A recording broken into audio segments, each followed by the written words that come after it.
وہ ایک بڑے ٹرانسپورٹر تھے، پورے شہر میں ان کی بسیں چلتی تھیں۔ دیکھتے ہی دیکھتے انہوں نے بہت دولت جمع کر لی تھی۔ کبھی کبھی دولت انسان کو لالچی بنا دیتی ہے، وہ بھی لالچ میں آ گئے۔ ان کی بہت سی بسیں دھواں چھوڑتی تھیں، اس لیے ان کی مرمت کروانا ضروری تھا، لیکن دولت بٹورنے کے چکر میں وہ بسوں کی مرمت نہیں کرواتے تھے۔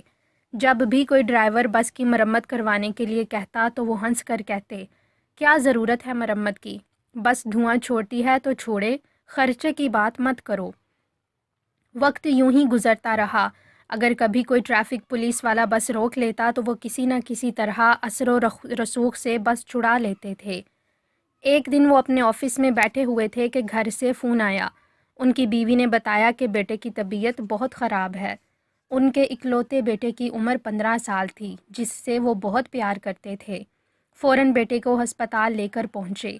بیوی نے بتایا کہ اس کا بیٹا جب باہر سے کھیل کر آیا تو چکرا کر گر گیا۔ ابھی اس کی بیماری کا کچھ پتہ نہیں چل سکا تھا۔ ڈاکٹر اس کے تمام ٹیسٹ کر رہے تھے۔ تمام ٹیسٹوں کی رپورٹ آئے گی تب ہی کچھ کہا جا سکتا ہے، ڈاکٹر نے ان سے کہا۔ وہ بہت پریشان تھے۔ ان کے بیٹے کو سانس کی تکلیف تھی اور ساتھ ہی ساتھ جسم پر لال نشان نمودار ہو رہے تھے۔ اپنے بیٹے کی یہ حالت ان سے دیکھی نہیں جا رہی تھی۔ تمام رپورٹس آ گئیں تو ڈاکٹر نے انہیں بلایا اور جب بیٹے کی بیماری بتائی تو ان کے ہوش اڑ گئے۔ اس کے بیٹے کو جلد کا کینسر ہو چکا تھا اور پھیپھڑے بھی متاثر تھے۔ نہیں، یہ نہیں ہو سکتا، میں اپنے بیٹے کا بہت خیال رکھتا ہوں، انہوں نے کہا۔ جلد کا کینسر کسی بھی حساس جلد والے کو ہو سکتا ہے۔ آپ کے بیٹے کی جلد حساس ہے۔ تمام ڈاکٹرز کا خیال ہے کہ آپ کے بیٹے کو یہ بیماری گاڑیوں کے دھوئیں سے لگی ہے۔ آپ کا بیٹا کسی ایسی جگہ آتا جاتا ہے جہاں گاڑیوں کا دھواں بہت زیادہ ہوتا ہے، ڈاکٹر صاحب نے سمجھاتے ہوئے بتایا۔ یہ سب سن کر ان کا سر گھوم رہا تھا۔ بیٹا تو ہر روز گاڑیوں کے اڈے پر آیا کرتا تھا جہاں ان کی دھواں چھوڑنے والی بسیں کھڑی ہوتی تھیں۔ اب انہیں اپنی غلطی کا احساس ہو رہا تھا، لیکن اب دیر ہو چکی تھی۔ ان کی آنکھوں میں آنسو آ گئے۔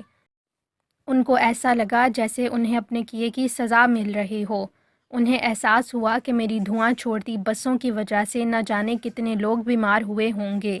انہوں نے اللہ سے معافی مانگی، توبہ کی اور تمام بسوں کی مرمت کروا لی۔ اس کے بیٹے کا علاج اب بھی جاری ہے۔ وہ آج بھی اپنے بیٹے کی صحت کے لیے دعا مانگا کرتے ہیں۔ ممکن ہے ان کی توبہ قبول ہو جائے اور بیٹا صحت یاب ہو جائے۔